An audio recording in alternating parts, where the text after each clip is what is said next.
Welcome to Monk's Temple. Let's begin by simply arriving. Take one breath with me. Breathe in slowly. And breathe out.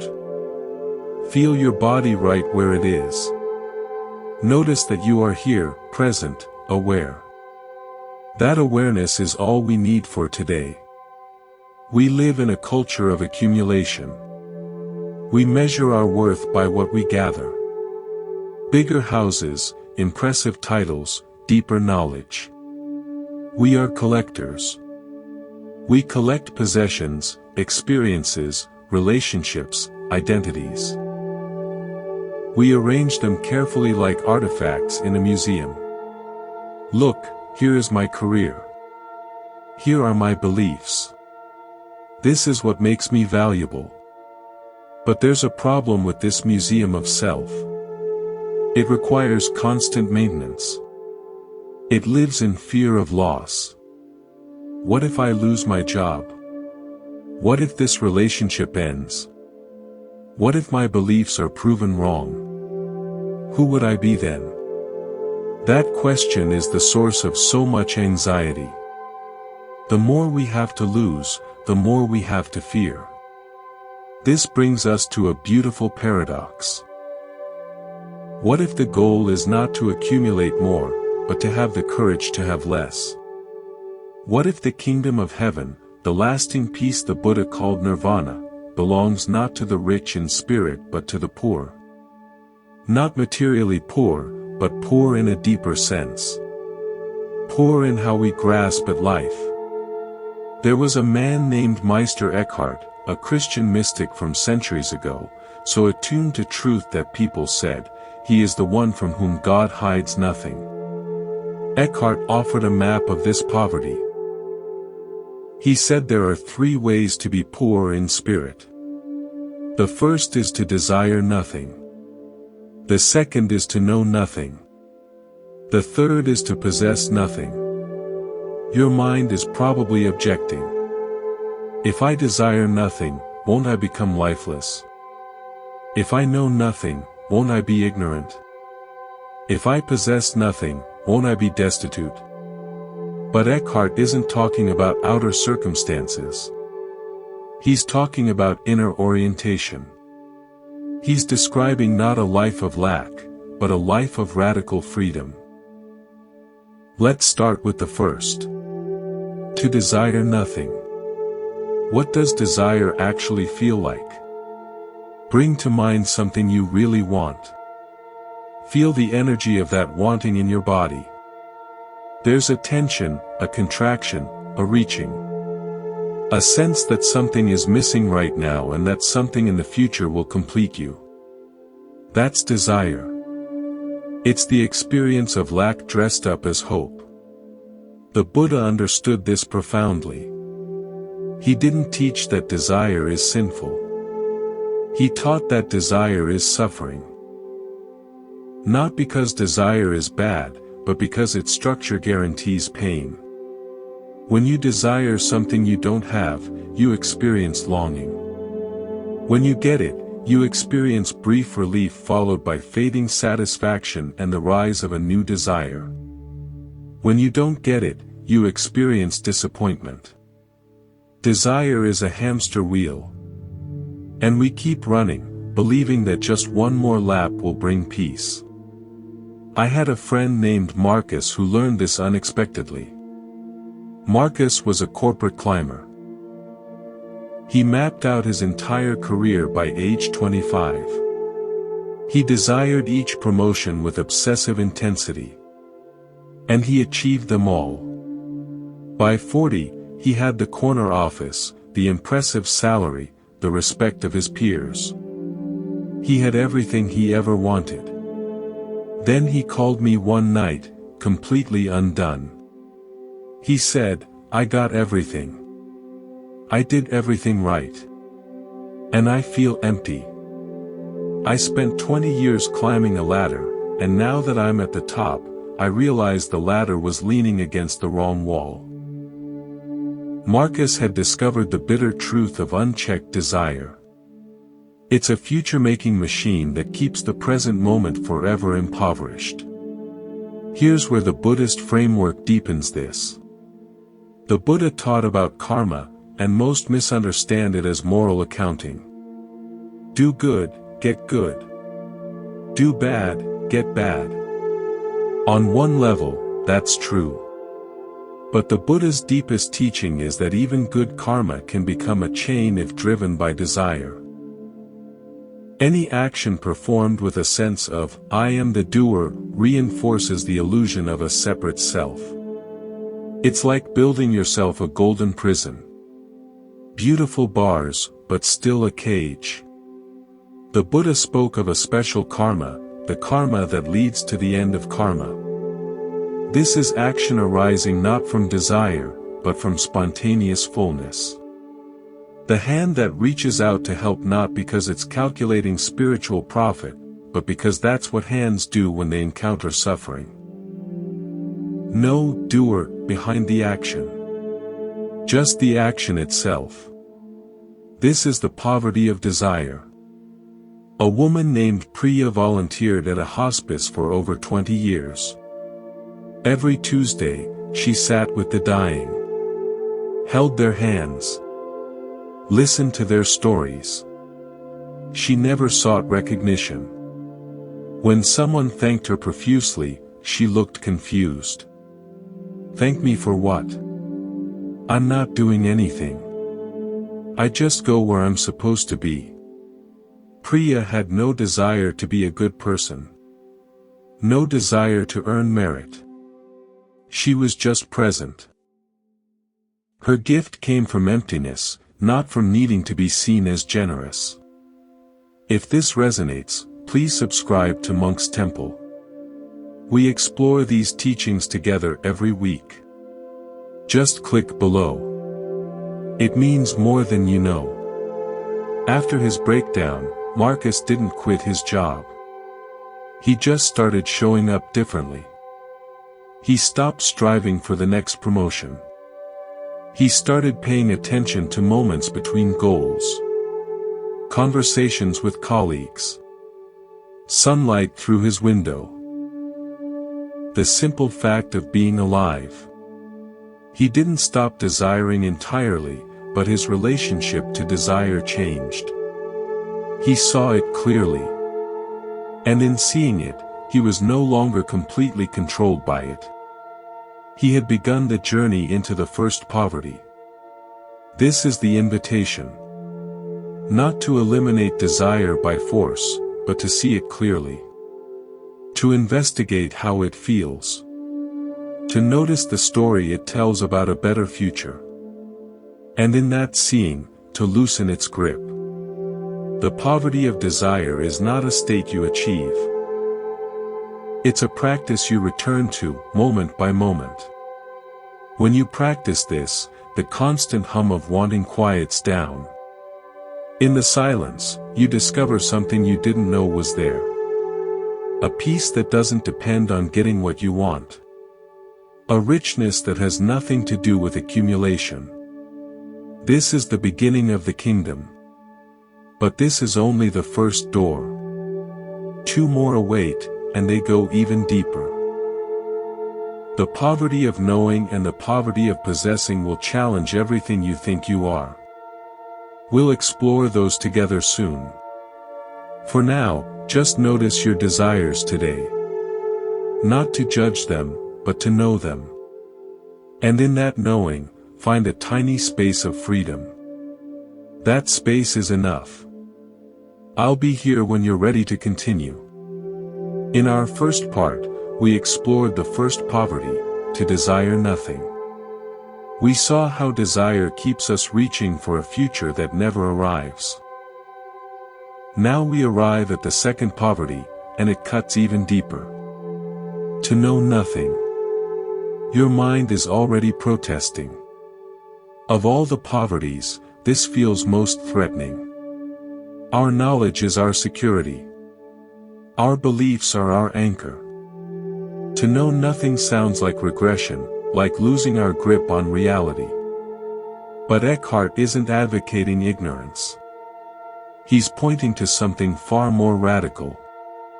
He's pointing to the difference between holding a map and walking the land. Imagine studying maps of Paris your entire life. You know every street, every monument, every metro stop. Now imagine actually going to Paris.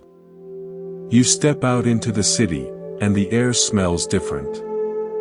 The light falls differently. Your map knowledge is useful, but it's not the same as being there.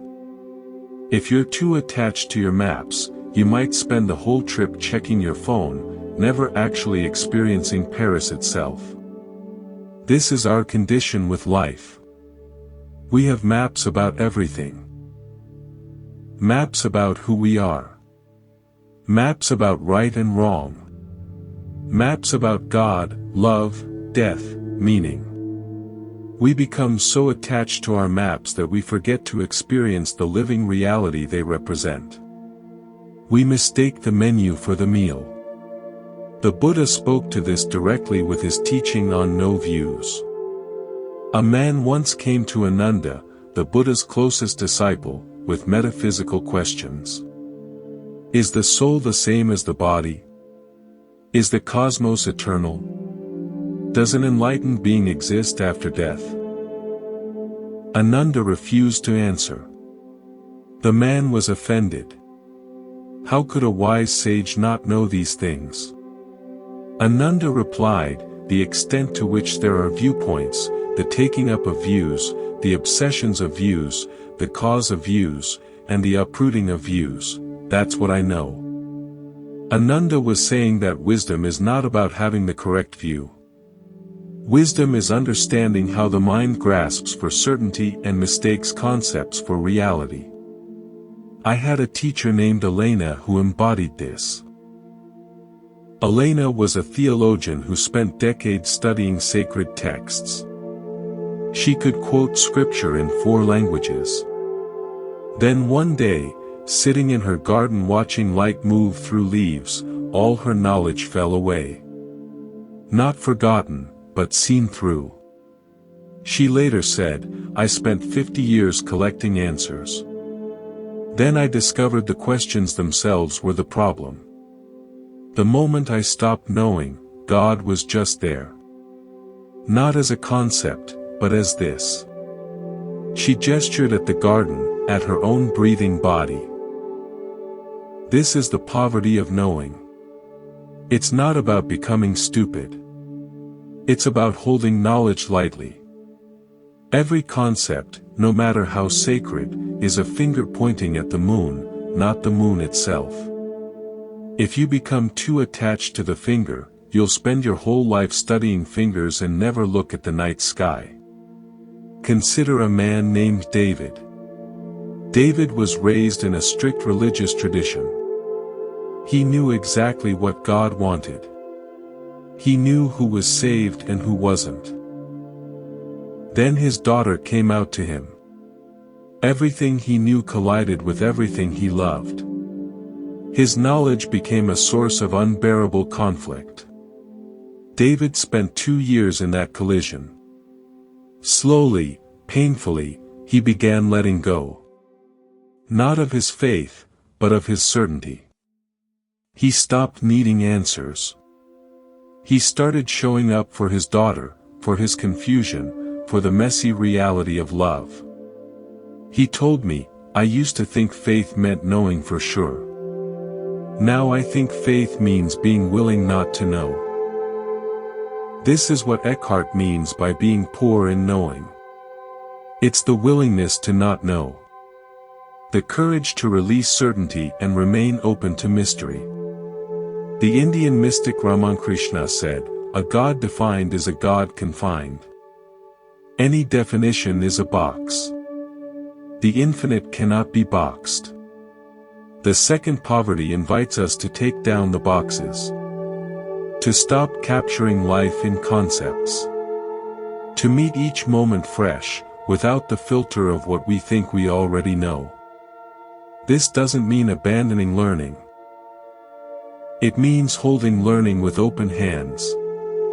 Think of someone you believe you know well. Now imagine meeting them today as if for the first time. Without the story of who they are, without accumulated judgments. What might you notice that your knowledge has been hiding? This practice of beginner's mind is the gateway to the second poverty. Approaching each moment as if seeing it for the first time. Not because you've forgotten, but because you've set aside conclusions to make room for direct perception.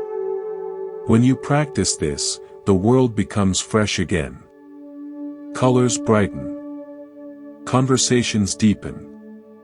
You realize how much of your experience was just recycled conclusions. And in the space left by those conclusions, reality itself can finally reach you. But we're not done. There's a third poverty, and it's the deepest. To possess nothing. Not in the outer sense, but in the inner sense. Recognizing who you truly are beyond all belonging. We'll explore that together in the next part. For now, notice today how often you operate from what you already know. Notice how quickly your mind reaches for a conclusion. See if you can pause long enough to let the moment be new. I'll be here when you're ready to continue. We've explored two poverties together. To desire nothing. To know nothing. Now we arrive at the third, and it's the deepest. To possess nothing. Your mind might go to material possessions. Giving away your house, your car. But Eckhart isn't talking about outer poverty. He's talking about something far more radical. He's talking about who you believe yourself to be. The ultimate possession, your identity. Think about everything you call mine. My body. My mind. My history. We build an entire identity out of these possessions. But who would you be without all of it? There's a story about a woman named Sarah. Sarah was in her late 70s, and she had just lost her husband of 50 years. She was also moving out of the family home, downsizing to a small apartment. When I visited, the house was filled with boxes. A lifetime of possessions everywhere. I expected her to be distraught. Instead, she was remarkably calm. She picked up an old photograph of her and her husband on their wedding day. She smiled, tears in her eyes, and placed it in a box for her daughter. She picked up a chipped teacup her grandmother had given her and placed it in a box for charity. She looked at me and said, "I used to think I was all these things. The wife, the mother, the woman in this house. But as I pack them up, I realize I'm not losing anything. The love, the memories, the me that loved my husband and my grandmother, that's not in the boxes. It's right here." She touched her chest. "It's the only thing I've ever really had, and it's the only thing I can never lose." Sarah had discovered the third poverty. In the face of immense loss, she found the one thing she truly possessed, the aware presence that had witnessed her entire life. And in finding that, she discovered she possessed nothing and everything at once. This is what Eckhart points to when he speaks of our true essence. He says, "In that essence, where God is above all existence, I am my own self-cause. There I am unborn, and according to my unbornness, shall never die." This sounds abstract, but he's describing something you can experience right now. Let's try a small experiment. Bring your attention to your thoughts. Notice them arising and passing. Now bring attention to your body. Feel the sensations. Now ask yourself, who is noticing all this? Who is aware? There's something there, isn't there? Not a thing exactly, but a presence. A knowing. It's the part of you that has been watching your entire life. It watched you as a child. It watches you now. This presence has not aged. It has not been changed by any experience. It is the one constant in a sea of change. This is what Eckhart calls our essence. The Buddhists call it awareness or Buddha nature. It's the true meaning of, I am, before you add anything else. I am tired. I am happy.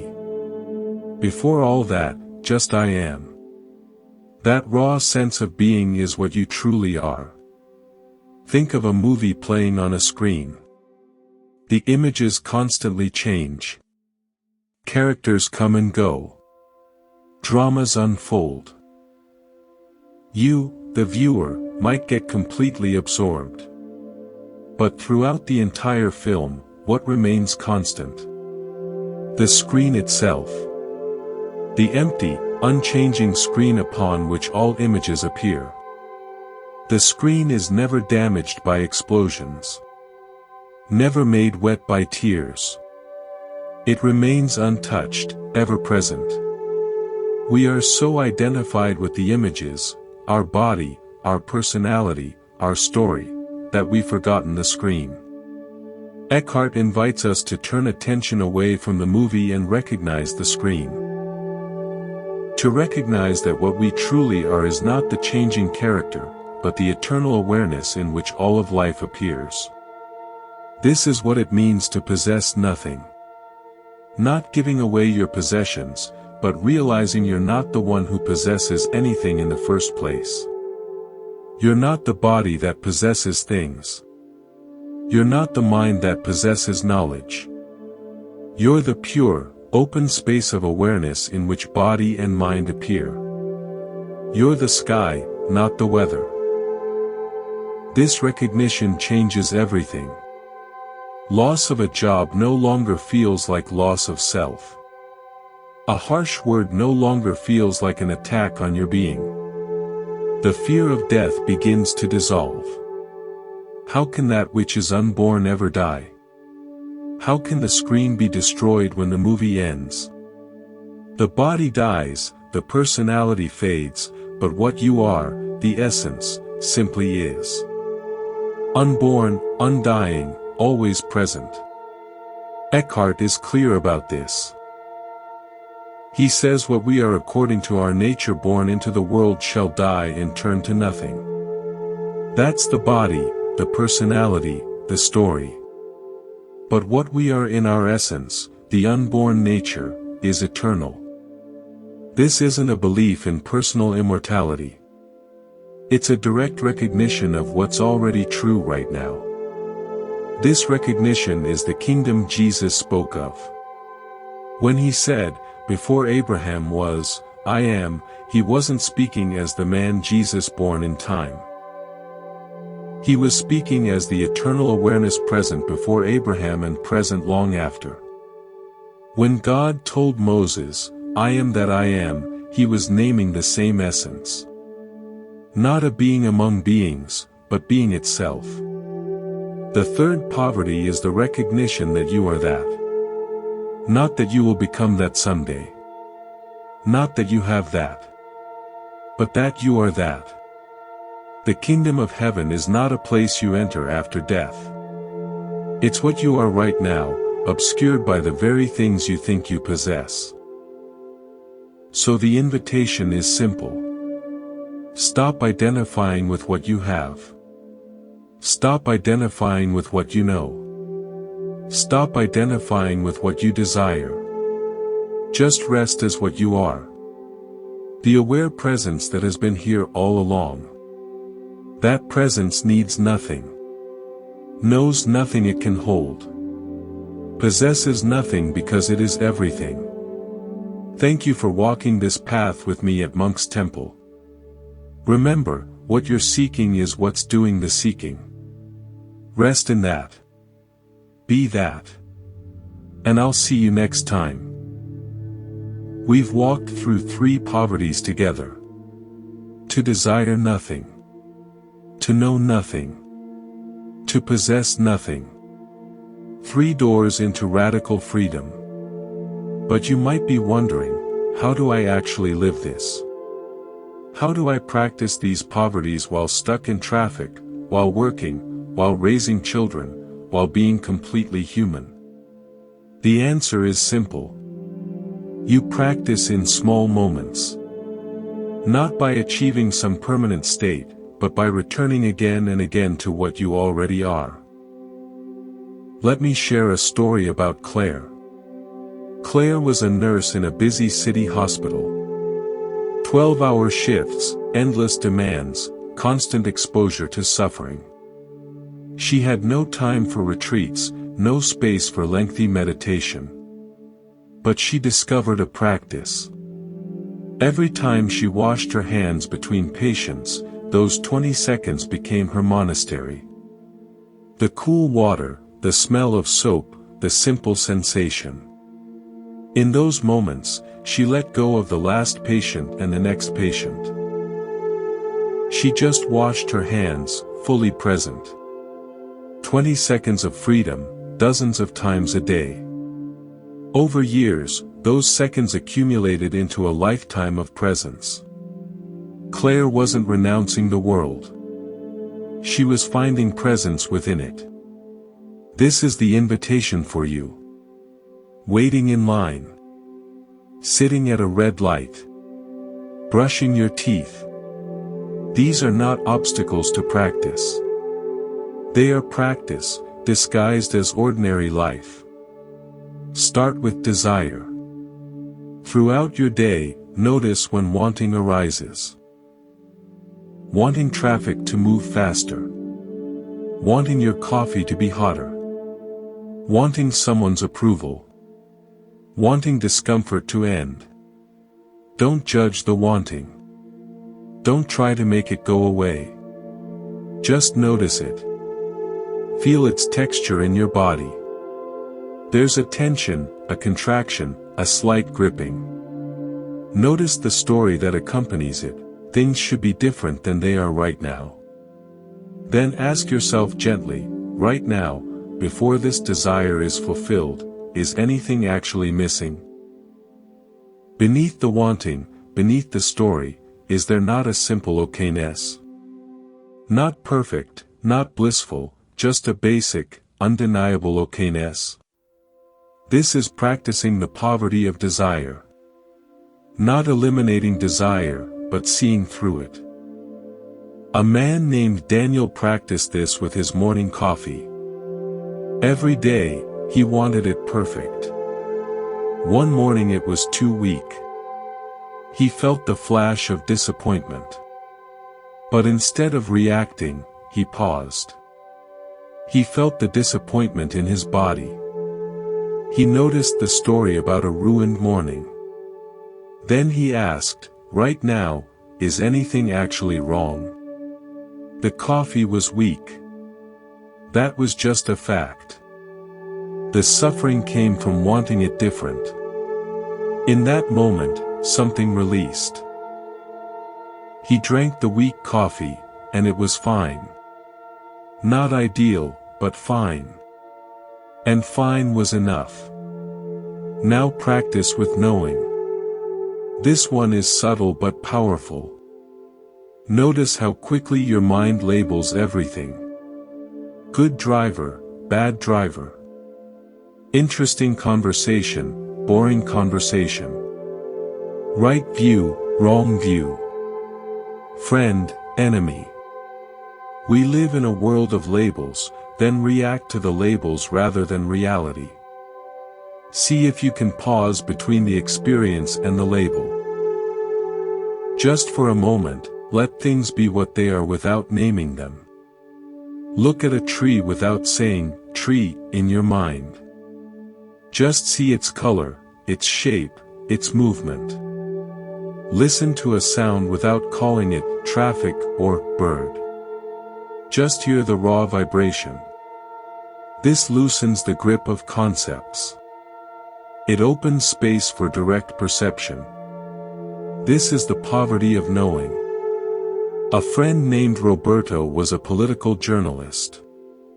His entire career was built on knowing, on strong opinions, on analyzing. He was brilliant at it. But he was also exhausted, constantly agitated, always certain. He started a simple practice. Every time he caught himself having a strong opinion, he'd add 3 words silently, maybe, maybe not. Not to dismiss his opinion, but to hold it lightly. To remind himself that reality is always more complex than any single view. Over time, his journalism improved. He became known for seeing multiple sides, for holding complexity. Knowing less opened him to seeing more. Finally, practice with possessing. This is the deepest practice, but also the simplest. Several times a day, ask yourself, who is experiencing this? When you feel anger, ask, who is aware of this anger? When you feel joy, ask, who knows this joy? When you're tired, ask, who notices the tiredness? Keep tracing back. You'll eventually hit a wall of not knowing, a simple presence that can't be located or described. It's not in your head. It's not in your chest. Rest there, even for a moment. Even for a breath. That's the poverty of possessing. You're not possessing awareness. You are awareness. You've always been awareness. You just forgot while busy possessing everything else. A woman named Grace practiced this while caring for her aging mother with dementia. Her mother no longer recognized her. Would sometimes become frightened, aggressive. It was heartbreaking. Grace would feel the grief rising. And in those moments, she'd ask, who is aware of this grief? Not to escape it, but to find the space that held it. She discovered that even in the deepest pain, there was a part of her untouched, witnessing without being consumed. Resting there gave her strength to keep showing up with love. This is the invitation for you. Not to escape your life, but to find what's already holding your life. Not to become poor, but to recognize you were never the one who possessed anything. The body was lent to you. The mind was lent to you. The people you love were lent to you. They are visitors in the vast space of your awareness. And you are that space. The kingdom of heaven is not a reward for being poor. It's what you are when you stop clinging to your riches. It's here now, hidden in plain sight, waiting for you to stop looking past it. Not in some distant future. Right now, in this moment, the kingdom is here. The poverty is here. The freedom is here. So go slowly. Be gentle with yourself. This is not a project to complete. It's a recognition to return to, moment by moment, day by day. In traffic, in the kitchen, in difficult conversations, in quiet evenings. The 3 poverties are not goals to achieve. They're doors to walk through, again and again, each time discovering that what's on the other side was always right where you are. Thank you for walking this path with me at Monk's Temple. Remember, what you're seeking is what's doing the seeking. Rest in that. Be that. And I'll see you next time. We've explored the 3 poverties together. Now I want to share something that often gets overlooked. The journey into poverty is not a linear path. It's not like climbing a mountain where you reach the summit and you're done. It's more like breathing. You let go, you contract, you let go again. Over and over. And that's exactly how it should be. There's a story about a Zen monk and a visiting minister. The minister came to the monk and said, "I've been studying sacred texts for 30 years. I've mastered every teaching. When will I finally attain enlightenment?" The monk picked up a teacup and poured tea until it overflowed, spilling all over the table. The minister shouted, "Stop! It's full. You can't pour any more in." The monk smiled and said, "Exactly. You're so full of what you already know, there's no room for anything new."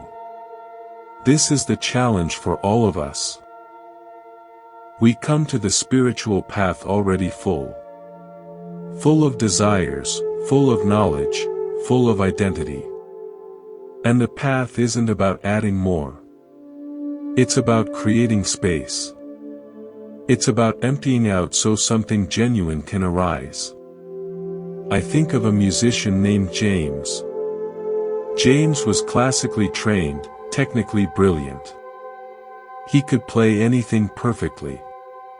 But his performances, while flawless, felt cold. Lifeless. People admired his skill but weren't moved by it. One day, his teacher gave him strange advice.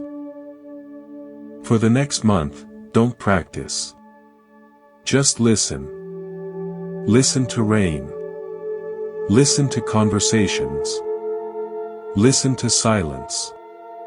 James thought this was absurd. But he trusted his teacher. For a month, he didn't touch his instrument. He just listened. He noticed sounds he'd never noticed before. The layers within silence. The music hidden in ordinary life. When he finally played again, something had shifted. The notes came from a different place. Not from his training, but from his listening. His playing became alive. People wept at his concerts. Not because he was more skilled, but because he was more empty. More present. More real. This is what the poverties do. They don't make you less. They make you more available. More receptive. More alive. Another story. A woman named Helen spent 20 years trying to forgive her father. He had abandoned the family when she was young. She read books on forgiveness. She went to therapy. She prayed. She did everything she could think of. But the resentment remained, a hard knot in her chest. One day, exhausted from trying, she gave up. Not in a defeated way, but in a surrendered way. She sat with the resentment without trying to change it. She felt its weight, its texture, its heat. She stopped wanting it to be gone. She stopped knowing what forgiveness should look like. She stopped identifying as the woman who needed to forgive. She just sat with what was. And in that sitting, something shifted. Not dramatically. Not with fireworks. But the knot loosened, just slightly. And in that space, something new was possible. Not forgiveness as she had imagined it, but something simpler. Something realer. The poverty of not knowing, not desiring, not possessing had opened a door that all her striving never could. This is the paradox at the heart of the spiritual life.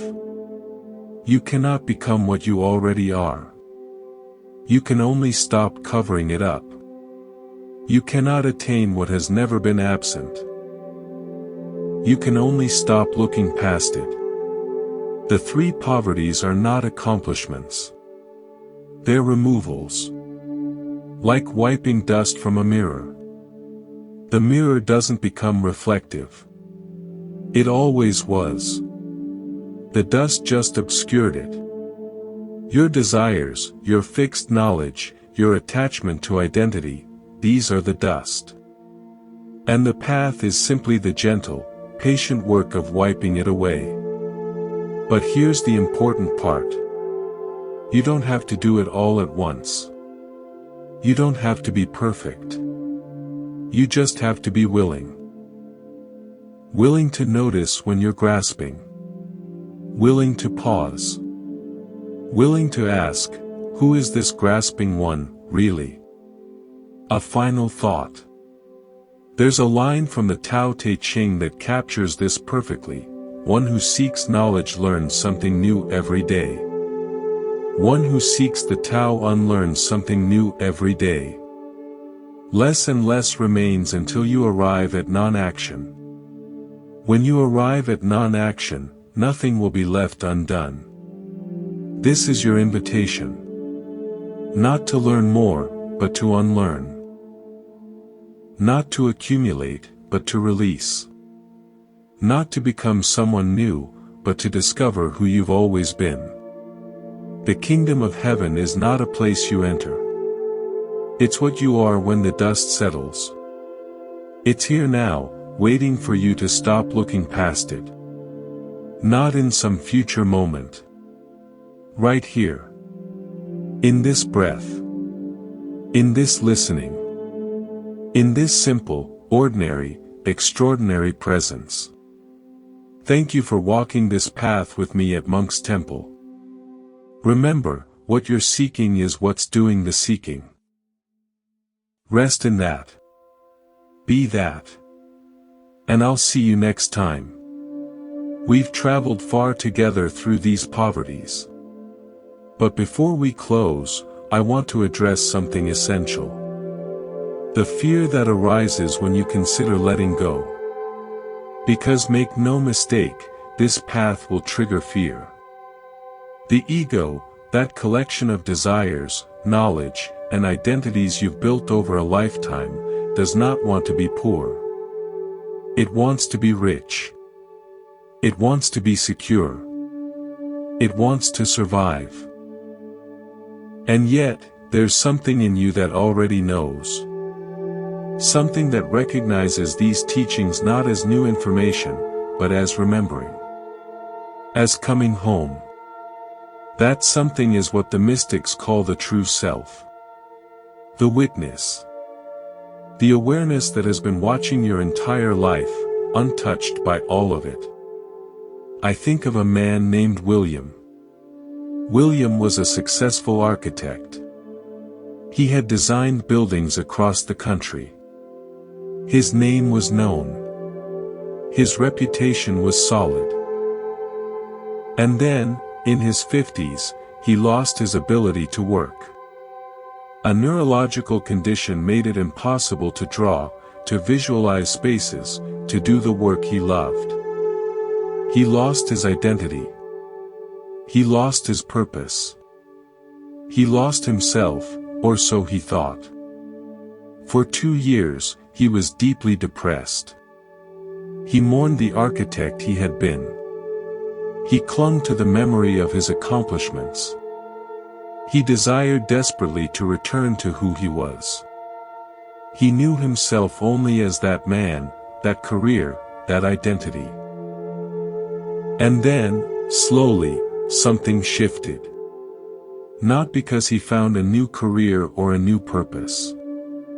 But because in the emptiness, something else was revealed. He later described it this way: I spent my whole life building things outside myself. Buildings, reputation, identity. When it all crumbled, I thought I had nothing. But in the rubble, I found something I'd never noticed. A presence. A quiet awareness that had been there all along, hidden behind all my doing. It wasn't something I achieved. It was something I finally stopped covering up. William discovered the third poverty not by choice, but by circumstance. And in that discovery, he found a richness that all his architectural achievements had never provided. This is the promise of the path. Not that you won't lose things.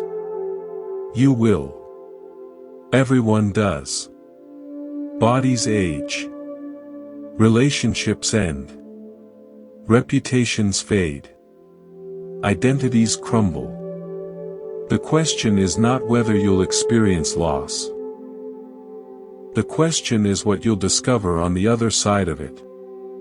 There's a teaching from the Buddhist tradition about the two arrows. The first arrow is the actual event. The loss, the pain, the difficulty. The second arrow is the one we shoot ourselves. It's the story we add. The resistance. The desire for it to be different. The clinging to who we were before. The first arrow is unavoidable. The second arrow is optional. And the second arrow is always shot from the bow of the ego. The poverties are about dropping the second arrow. Not avoiding pain, but ceasing to add to it. Not preventing loss, but finding what cannot be lost. Not escaping the human condition, but discovering the awareness that holds it all. A woman named Teresa learned this when her son struggled with addiction. For years, she fought it. She researched. She intervened. She prayed. She despaired. She did everything she could to fix him, to save him, to make the nightmare end. And nothing worked. Finally, exhausted beyond measure, she gave up. Not on him, but on the fight. She sat in her living room one evening and just let the grief be there. All of it. Without trying to change it. Without trying to understand it. Without trying to be anything other than what she was, a mother in pain. And in that letting go, something opened. Not a solution to the problem. Not a magical fix. But a space inside her that could hold the pain without being destroyed by it. A peace that coexisted with the grief. She later said, "I spent years trying to get rid of the pain. I never knew I could just hold it. And in the holding, I found I was so much bigger than I ever realized." This is the gift of poverty. You discover your true size. You are not the small self that desires, knows, and possesses. You are the vast space in which all of that appears and disappears. You are the sky, not the weather. The screen, not the movie. The awareness, not the objects appearing within it. And this awareness, this true self, is not something you need to achieve. It's something you need to notice. It's been here all along. It's reading these words right now. It's the reading itself. The knowing itself. The being itself. So as we come to the end of this journey together, I invite you to rest in that. Not in the teachings. Not in the stories. Not in the concepts. But in what knows all of this. In what has been present through every word. In what will be present long after these words fade. That is your true home. That is the kingdom. That is what you are. Thank you for walking this path with me at Monk's Temple. Remember, what you're seeking is what's doing the seeking. Rest in that. Be that. And I'll see you next time. We've walked deep into the heart of spiritual poverty together. But there's one more layer I want to share before we conclude. It's about the relationship between poverty and love. Because ultimately, this entire path leads not to emptiness, but to a fullness of a different kind. Not the fullness of accumulation, but the fullness of love that flows freely when the barriers are removed. Think of a river dammed by debris. Logs, branches, mud have piled up, blocking its natural flow. The water behind the dam grows stagnant. It's there, it exists, but it cannot move, cannot nourish, cannot fulfill its purpose. Now imagine someone comes and removes the debris. They don't create new water. They don't manufacture the river. They simply clear away what was blocking it. And suddenly the water flows. Fresh, alive, life-giving. This is what the three poverties do. They clear the debris. They remove the dams. They don't create love where none existed. They simply allow the love that's always been there to finally flow. I think of a couple I knew, Margaret and Frank. Married for 40 years. And for 40 years, they had the same argument. It was about money, about family, about whose needs mattered more. The details changed, but the pattern never did. Each felt unseen by the other. Each was certain of their own rightness. Each desired the other to change. Their love was there, buried deep, but blocked by the debris of knowing, desiring, and possessing. Then Frank got sick. Seriously sick. And in the face of mortality, something shifted. Margaret stopped trying to win arguments. She stopped needing to be right. She stopped desiring him to be different. She just sat with him. Held his hand. Listened. And Frank, feeling himself held without conditions, softened too. He stopped needing to defend. He stopped clinging to his version of their story. In those final months, they found a love they'd been missing for 40 years. Not a new love. The same love, finally unblocked. Margaret said afterward, "We wasted so many years fighting for things that didn't matter. We thought we were protecting ourselves. We were just protecting the dams. The poverties had found them, not through choice, but through circumstance. And in the clearing, love finally flowed. This is the secret the mystics know. The goal is not to become loving. The goal is to remove what blocks love. You don't need to manufacture compassion.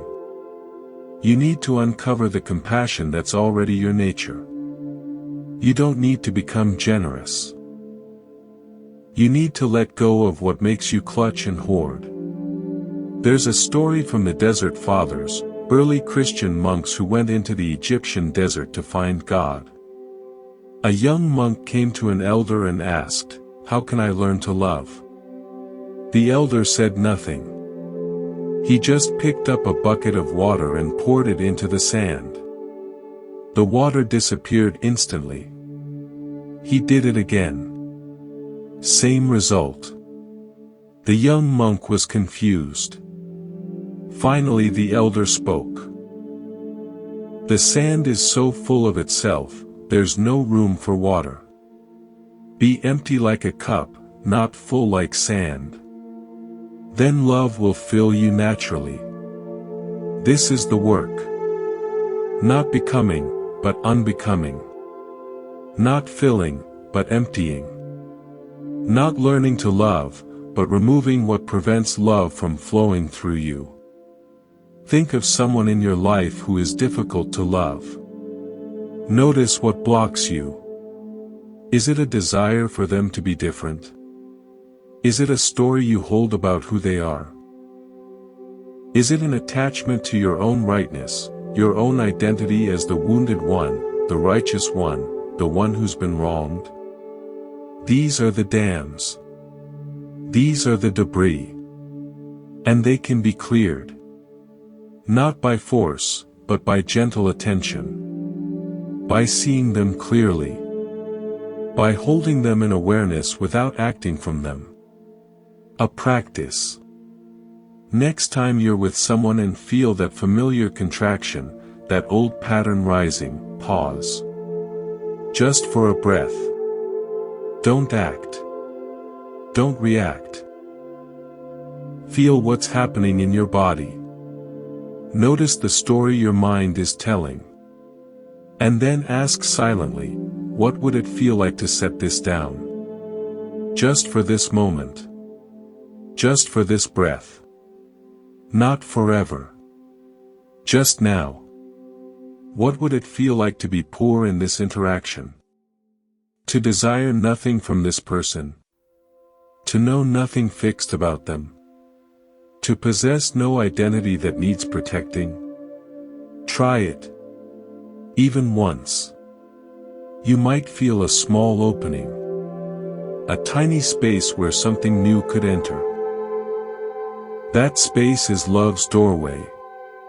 That space is the kingdom. This is why the poor in spirit are called blessed. Not because poverty itself is blessed, but because poverty creates space. And space allows love to enter. Space allows life to flow. Space allows the divine to shine through. You are not meant to be a dam. You are meant to be a channel. Clear the debris. Let the water flow. Let love be what it's always wanted to be through you. Thank you for walking this path with me at Monk's Temple. Remember, what you're seeking is what's doing the seeking. Rest in that. Be that. And I'll see you next time. We've explored the 3 poverties from many angles. Now I want to share something that might feel counterintuitive. The goal of all this letting go is not to become a blank, empty person with no desires, no thoughts, no identity. That's a misunderstanding. The goal is to be so empty that you can be fully present to whatever arises. So empty that life can live through you completely. Think of a flute. A flute is nothing but emptiness. It's a hollow tube with holes. If it were solid wood, it could not produce music. Its usefulness, its beauty, its entire purpose comes from its emptiness. The music that flows through it is not the flute's own. It comes from somewhere else. The flute simply gets out of the way and lets the music happen. This is what you are becoming. A flute for something larger than yourself.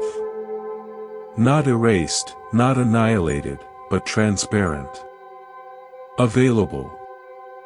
Ready to be played by life itself. I think of a woman named Rachel. Rachel was a therapist, skilled at helping others. But she carried a secret. She was exhausted by her own inner critic. A constant voice telling her she wasn't good enough, wasn't doing enough, wasn't enough. She had tried everything to silence it. Therapy, affirmations, meditation, self-help books. Nothing worked. The critic was relentless. Then one day, sitting in frustration, she had a realization. She had been fighting the critic, trying to make it go away. But fighting was just another form of desiring. She desired it to be gone. She knew it as the enemy. She possessed an identity as someone struggling with this voice. All 3 poverties were being violated in her very attempt to find peace. So she tried something different. She stopped fighting. She invited the critic in. She said silently, "Come in. Sit down.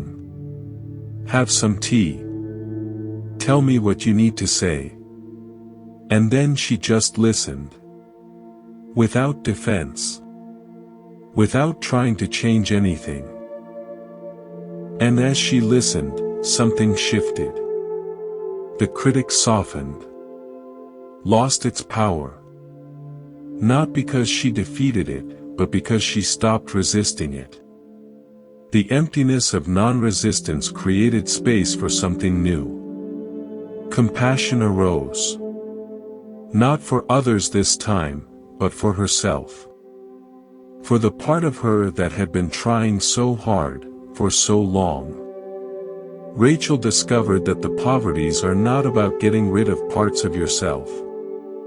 They're about changing your relationship to everything that arises. Desires come and go. Thoughts come and go. Identities come and go. You don't need to eliminate them. You just need to stop clinging. Stop grasping. Stop believing they are who you are. There's a beautiful teaching from the Buddhist tradition about this. It says the mind is like the sky, and thoughts are like clouds. The sky doesn't try to push clouds away. It doesn't try to hold on to them. It just allows them to come and go freely. The sky remains untouched, vast, open. This is your true nature. Not the clouds. The sky. The poverties are the practice of returning to the sky. Not by making the clouds disappear, but by recognizing you were never the clouds to begin with. A man named Philip learned this through grief. His son died suddenly, unexpectedly. Philip was devastated. The grief was overwhelming, a black cloud that seemed permanent. He thought he would never smile again. And then one day, walking in the woods, he noticed something. The grief was still there. Intense as ever. But there was also something else. A presence that was aware of the grief. A space that held it. He later said, I realized I was not the grief. I was what contained the grief. The grief was in me, but I was not consumed by it. That didn't make it hurt less. But it made it bearable. It made me know I would survive. This is the gift of the poverties. They don't remove pain. They reveal the container. They don't eliminate difficulty. They reveal the vastness that holds all difficulty.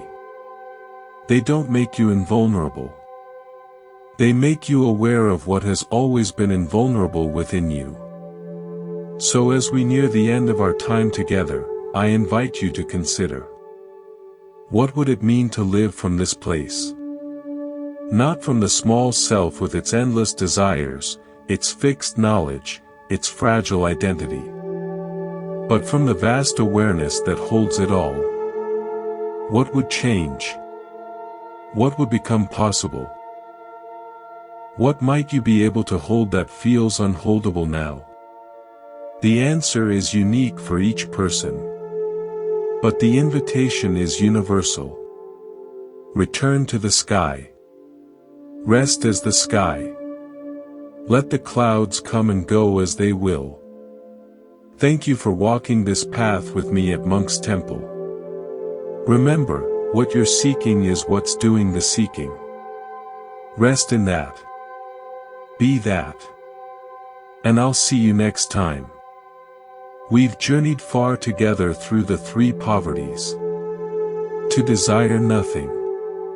To know nothing. To possess nothing. We've explored them through stories, through practices, through the wisdom of Eckhart and the Buddha. And now we arrive at the end. But the end is really just the beginning. Because all of this, every word, every teaching, every story, has only one purpose. To point you back to what you already are. Not to give you something new, but to help you notice what's been here all along. The awareness reading these words. The presence that has been with you from your first breath. The silent witness that has watched every joy, every sorrow, every triumph, every failure, and has never been diminished by any of it. This is your true home. This is the kingdom. This is what Eckhart called the unborn essence. What the Buddha called your Buddha nature. What Jesus pointed to when he said, "Before Abraham was, I am." Not a future attainment. Not a reward for good behavior. But your very nature, right now, hidden in plain sight. There's a story about a fish who spent his whole life searching for the ocean. He swam everywhere, asking everyone he met, "Where is the ocean? I've heard it's vast and beautiful. I must find it." An older, wiser fish finally said to him, "But my friend, you're in the ocean. You've always been in the ocean. The ocean is not somewhere else. It's what you're swimming in right now. This is our condition. We spend our lives searching for something we've never lost. We desire spiritual experiences, thinking they'll give us what's missing. We accumulate knowledge, thinking it will unlock the mystery. We build identities, thinking they'll make us real. And all the while, what we're seeking is what's doing the seeking. The ocean is what we're swimming in. The three poverties are simply the practice of noticing. Of stopping long enough to feel the water. Of letting go of the search long enough to realize you've already arrived. Of releasing the desires, the knowledge, the identities long enough to recognize what's always been present beneath them. A woman named Catherine spent 30 years on spiritual retreats. India, Nepal, Peru. She studied with gurus, monks, shamans. She accumulated practices, initiations, realizations. And then one day, sitting in her apartment in a regular city on a regular Tuesday, she laughed out loud. She later said, "I spent 30 years traveling the world to find what was in my own living room. I crossed oceans to discover what was in my own heartbeat. The whole journey was just a detour to here." This is not to say the journey is useless. The journey is what prepares you. The seeking is what exhausts the seeker. The striving is what finally reveals that striving was never the answer. The fish had to swim everywhere to finally meet the one who would tell him the truth. But the truth was true long before he heard it. So here you are. At the end of this long exploration. And nothing has changed. And everything has changed. Nothing has changed because what you are has always been what you are. Everything has changed because maybe, just maybe, you've started to notice. The invitation now is simple. Stop looking for something outside yourself. Stop waiting for a future moment when you'll finally be enlightened, finally be free, finally be at peace. That moment is now. That freedom is here. That peace is what's reading these words. Not a peace that depends on circumstances. Not a peace that comes and goes. But the peace of your own being. The peace of the sky that watches all weather. The peace of the screen that holds all movies. The peace of awareness that has never been disturbed by anything. Rest here. Not in the future. Not in the past. Not in some imagined state. But here. Now. In this breath. In this presence. In this simple, ordinary, extraordinary fact of being alive and aware. The kingdom of heaven is not a place you enter. It's what you are when you stop looking past yourself. It's been here all along, waiting for you to notice. And now you have. Thank you for walking this path with me at Monk's Temple. Thank you for your attention, your presence, your willingness to explore these depths. Remember, what you're seeking is what's doing the seeking. Rest in that. Be that. There's nowhere to go. Nothing to achieve. No one to become. Just this. Just here. Just you, as you've always been. I'll see you next time. But really, you'll see yourself. And that's the whole point.